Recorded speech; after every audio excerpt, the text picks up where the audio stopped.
Welcome back to Two Therapists Walk Into a Podcast. I'm Stephanie Edsel, an LCSW here in Salt Lake City, Utah.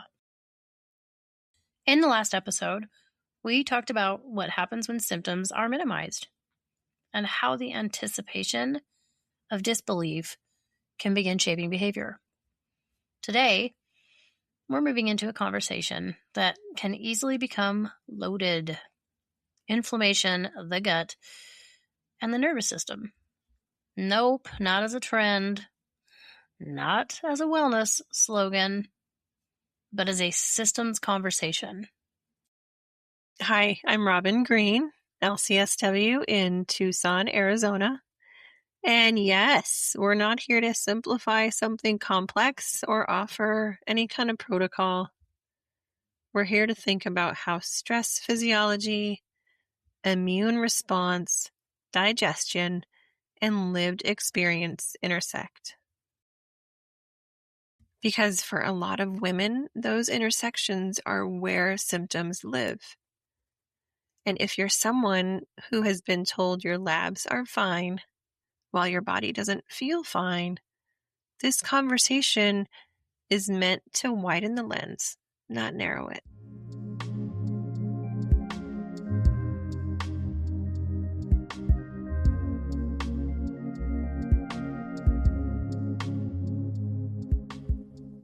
Before we get into the science, let's slow down.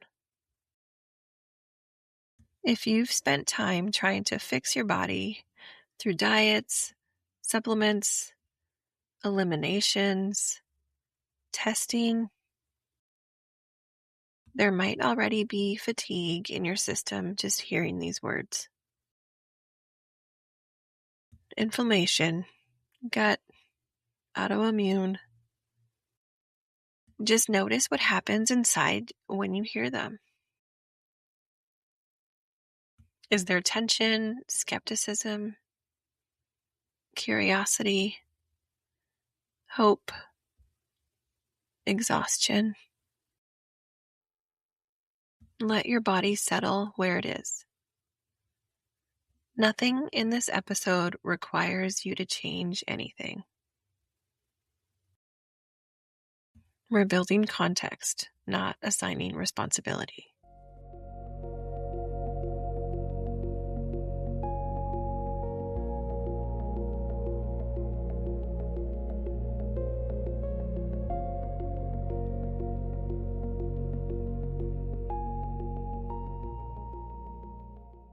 Inflammation itself is not inherently bad. It's part of how the immune system protects. It becomes problematic when it's persistent, dysregulated, or misdirected. And that dysregulation doesn't happen in isolation. The immune system and the nervous system are in constant communication.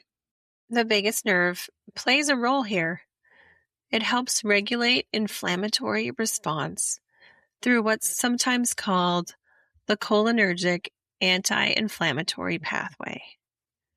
When the nervous system is under sustained stress, hypervigilance, chronic activation, unresolved threat, the inflammatory response can become amplified.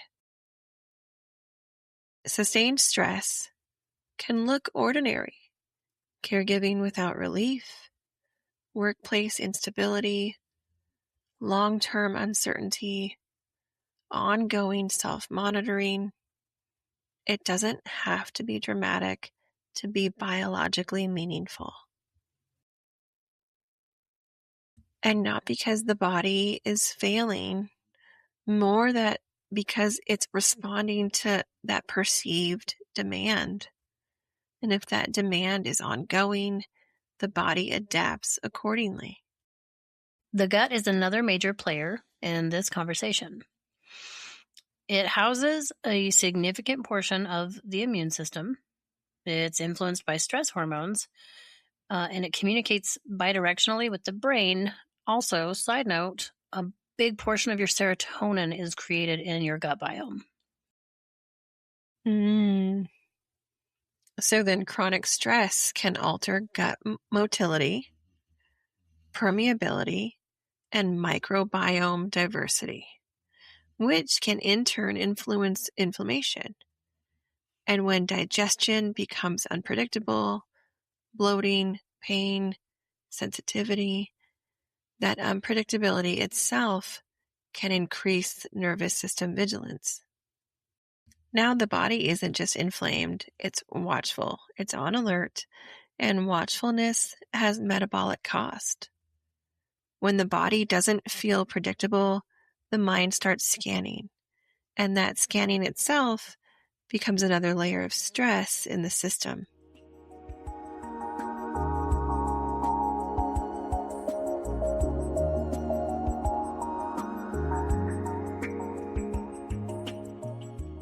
Women, plot twist here, we are often socialized to override internal signals, to push through, to prioritize others, to frame stress as normal, right? This is just normal. It is what it is. And when you combine that social conditioning with hormonal transitions, perimenopause, menopause, postpartum shifts, the immune and nervous systems are navigating multiple variables simultaneously. And when symptoms emerge in that context, they're often attributed to mood, anxiety, or personality rather than physiology. Sometimes framed as quote unquote just anxiety or stress sensitivity without deeper investigation. Which brings us back to minimization, not just that external, now internally.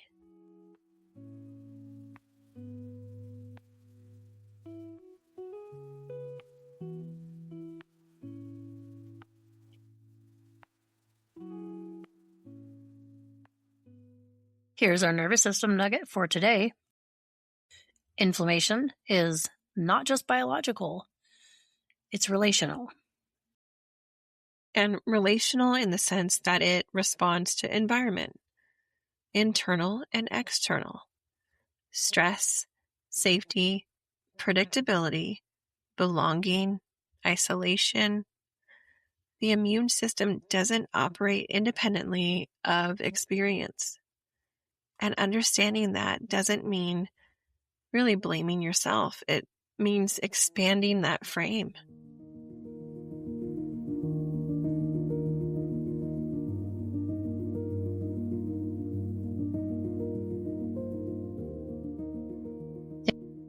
If you're navigating inflammatory symptoms, one helpful shift is moving from how do I eliminate this to how do I support regulation? That might look like reducing unnecessary stress load where possible, creating predictable routines, supporting sleep, seeking providers who take both physiology and experience seriously, and you might even have to ask for a little support in different ways from your family members.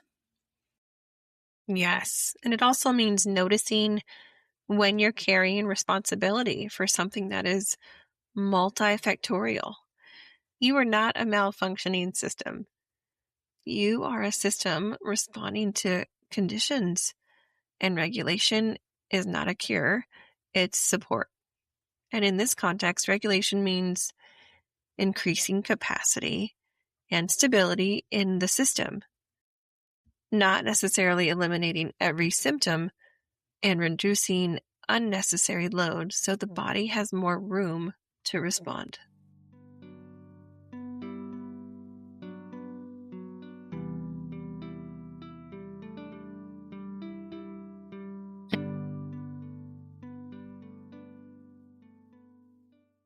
Inflammation, digestion, and nervous system activation are not separate conversations. They're intertwined. Understanding that intersection gives you language, not blame, helpful for the healing journey. In the next episode, we'll talk about what it's like to live in a body that doesn't feel predictable, and how that uncertainty itself shapes regulation. And remember, healing isn't linear, and we're here for the ride.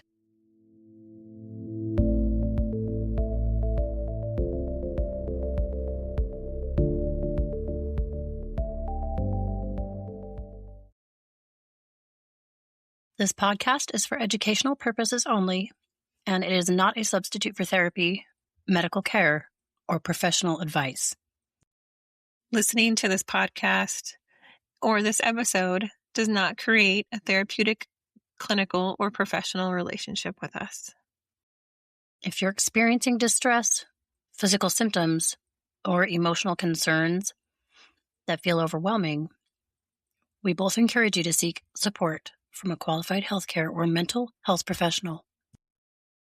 And if you are in immediate danger or need urgent support, please contact local emergency services or a crisis line in your area.